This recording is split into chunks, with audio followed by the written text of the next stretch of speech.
New students to the school were always surprised to see that the dean was also a gardener in the school.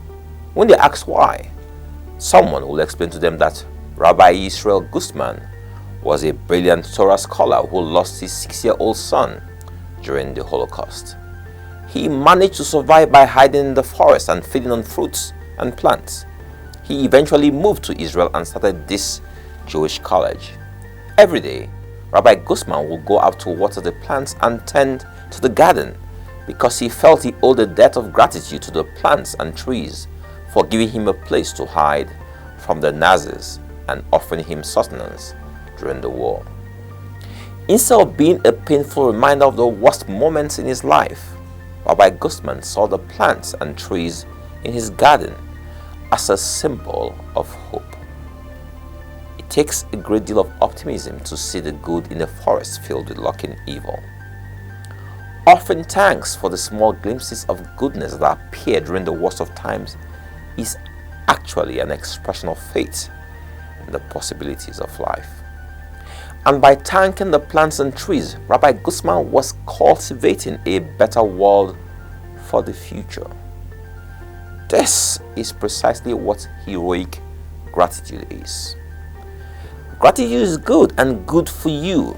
Researchers have found that recognizing life's blessings can transform a person's attitude. Martin Seligman, one of the pioneering researchers in the field of positive psychology, has found that practicing gratitude on a regular basis decreases the incidence of depression and makes people happier. There are many psychologists who practice gratitude interventions to improve the mental health of their patients.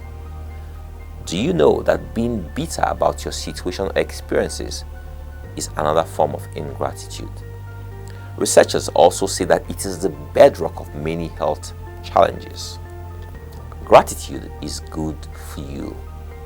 It's also one of the moral foundations of the Christian faith, but rarely observed, especially in the face of life's challenges. Many observe grace before and after meals. We thank God when we're hungry and needy, and we thank God again when we're comfortable and full. We go the extra mile of thanking mommy, daddy, or whoever has provided the meal. There are those who argue that faith itself is based on gratitude. Someone once said that anyone who fails to appreciate the gifts they receive from a friend will in the end fail to appreciate the gifts given to him by God. Authentic thankfulness leads us to appreciate everyone and everything around us. By reflecting on the goodness in this world, we come to an appreciation of God. Gratitude is the gateway to godliness. We teach lessons of gratitude at a very young age and remind children to always say thank you. But because of this, we are left with an immature understanding of what gratitude is and think of it as a mere phrase, a quick string of words meant to be charming and sweet. This immature form of gratitude can become an exercise in public relations, more about the person saying thank you than the person being thanked. True gratitude is a lot more than an automatic response. The word gratitude has two meanings: appreciation and thankfulness. Tony Manila, who has written extensively about the philosophy of gratitude, has labeled them gratitude that and gratitude to. Gratitude that is simply appreciating good fortune. One can be grateful that it's a sunny day or that one caught the subway just in time. Gratitude too is a specific sense of indebtedness, the need to thank someone who has done good for you. When someone provides you with an umbrella on a rainy day or gives you directions on the subway, you owe gratitude to the person who helped you. Gratitude is important psychologically. People who are able to learn how to appreciate the world around them will be happier and more balanced. Gratitude too is the focus of philosophers and theologians who discuss how to define the moral obligation of thanking another for a gift received. Gratitude too is actually a two-part process. It is both having a sense of appreciation for the good in our lives and recognizing the benefactor and thanking them. Gratitude too almost always includes gratitude that every time we thank someone, it's because we both appreciate the gifts we have received and the kindness of the benefactor. And in Christianity, gratitude that and gratitude too are never completely separate. The world is God's handiwork, and that's why we thank God for every blessing we experience. But both appreciation and thankfulness can be very challenging. True thankfulness is emotionally demanding.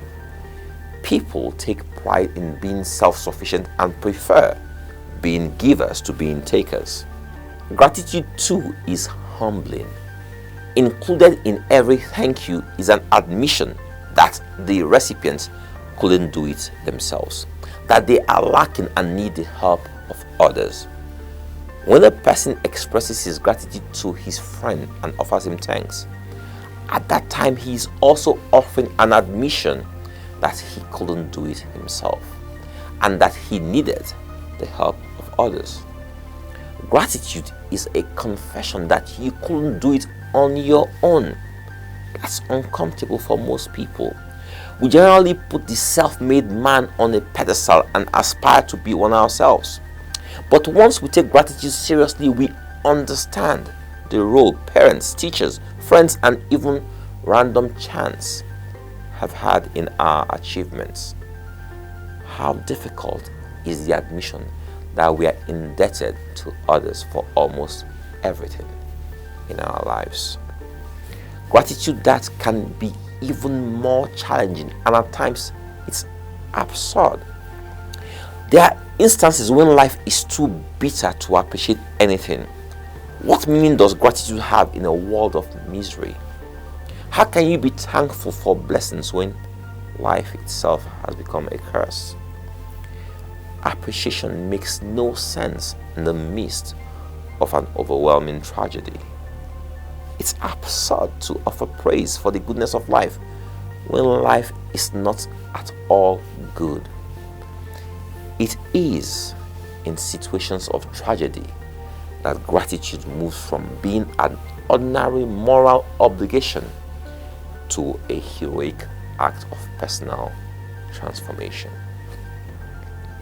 Usually, we see gratitude as a reaction to the goodness that we have experienced. But when there's little for which to offer thanks, gratitude is not a reaction to a beautiful world. It is a vision of future goodness. By sheer force of determination, this type of gratitude magnifies whatever good can be found and expresses an aspiration to repair a broken world. This is heroic gratitude. Give thanks in all circumstances, for this is the will of God in Christ Jesus for you. This is heroic gratitude. As you live a life of heroic gratitude at all times, you will quickly learn that your gratitude determines your altitude. We should be grateful for every season that comes our way, because God's reason is in the season. I thank God for pain and gain. I thank God for friend and foe. I thank God for summer and winter. I thank God for harvest and drought. I thank God for sickness and health. I thank God for provision and lack. I thank God for Buhari, Tinubu, and all those who lead us. I thank God for the good and the bad. This is heroic gratitude. Without the rain, there can be no rainbow. God bless you all.